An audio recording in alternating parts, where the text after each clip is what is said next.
would you come up too, so we won't have to spend so much time doing that?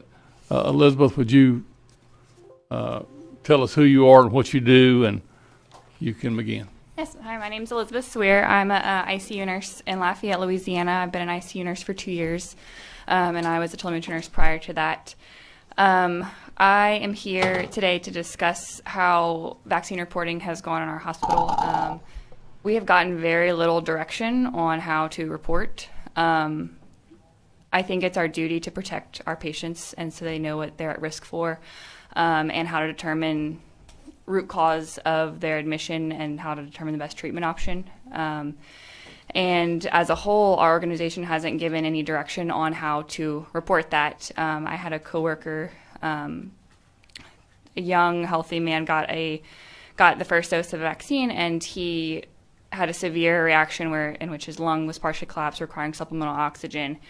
And he was told by the physician in the ER that it was an expected response to the vaccine. And so I said, okay, well, maybe you should try to report that. I went to our director of the unit and asked, okay, is this being reported? We know that he had this event within 24 hours of being vaccinated, and I was told by my director that ER should be handling it, that they're absolutely getting reported, but that ER is handling it. I wasn't given any instruction on how to pursue reporting that. I've definitely noticed over the past several months a sharp uptick in blood clotting disorders in our patients. I work in a broad ICU. We have over 40 beds, and it's broad.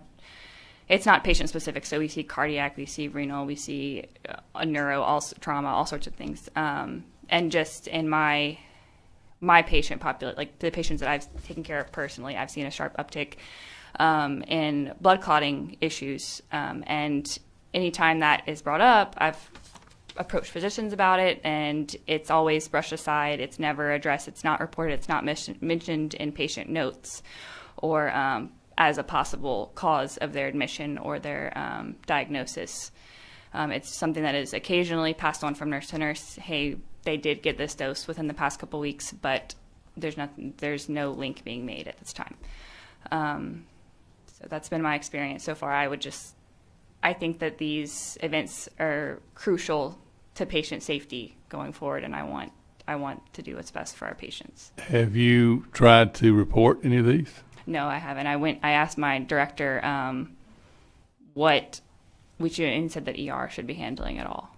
We haven't gotten any direction from our hospital about how to report it. A lot of times whenever there's something that the hospital is rolling out that they feel is important for all staff members, they'll send out emails, but they realize that a lot of employees don't always read their emails.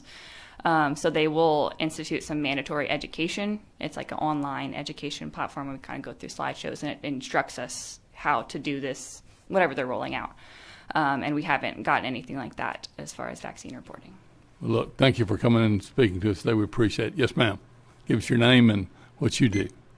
Hello, my name is Heather LaBeouf. I work in the cardiovascular ICU in Lafayette, Louisiana, a different facility. I had some things prepared today. I unfortunately was looking to see. Unfortunately, it looks like Dr. Cantor and Teresa left, because I'd have some very important things to tell them about what I'm seeing. Well, they're right out there if you Sure. need to talk to them, and they'll be. Oh, I would love to do that, because what I've seen in the cardiovascular ICU is terrifying. I believe that the data of only 11 people meeting criteria of serious adverse effects, I could come up with 11 people admitted to my hospital right now that I would report as having possible effects. I don't see anybody here. I would. But that's okay. I just want everyone here to be aware. The information that's being reported, I just learned just now about this 1-800 number. I've never received any communication whatsoever about this in our state. That I was ignorant to the fact that we had a state-specific reporting system. I was aware of VAERS.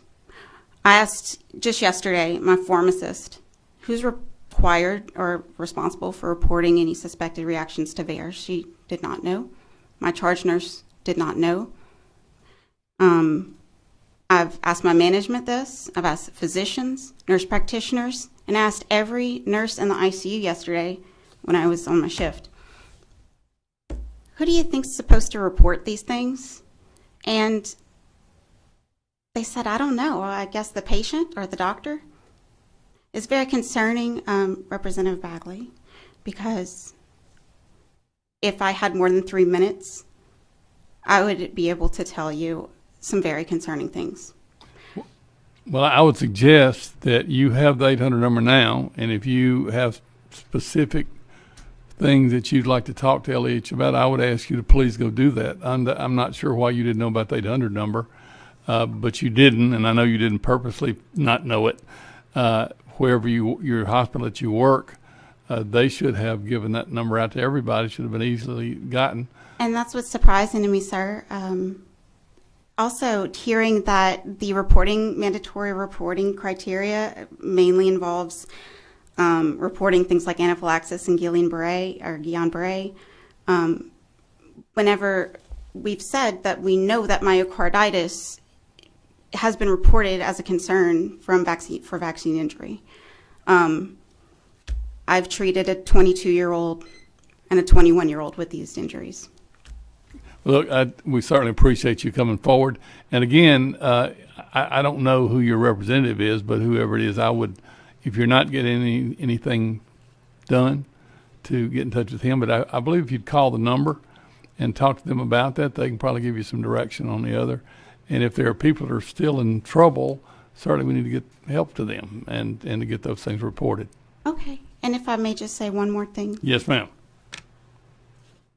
I believe that I represent the majority of nurses and doctors in the state that are unaware of the reporting system, and I am concerned that that is the reason I think there's mass underreporting, and I am concerned that that is why our numbers are so low. Thank you. Thank you. Can I add All right. one more? Can I add something real quick? I know one of the representatives had asked the previous parties how hospitals or CEOs are being held accountable, and I think that's a good question going forward. Just how are we going to hold entities in healthcare accountable for reporting so that we do get the education that we need? Representative Cruz has a question. Hold up. Quick question. I realize you weren't aware of that reporting system, and I know you went through a lot in school. What's your credentials, nursing-wise, or I'm a healthcare? registered nurse. I work in the cardiac ICU, and I have advanced certification from the American Association of Critical Care Nurses. Okay, so you at least don't remember that ever in your training, huh? No, sir. Wasn't something brought up, and you did nothing in your training? Okay. And furthermore, sir, I did do due diligence and search for a policy throughout my organization, and I was unable to find any written. Okay. Thank you very much. Thank you, Mr. Chairman. Thank you. Representative Eccles.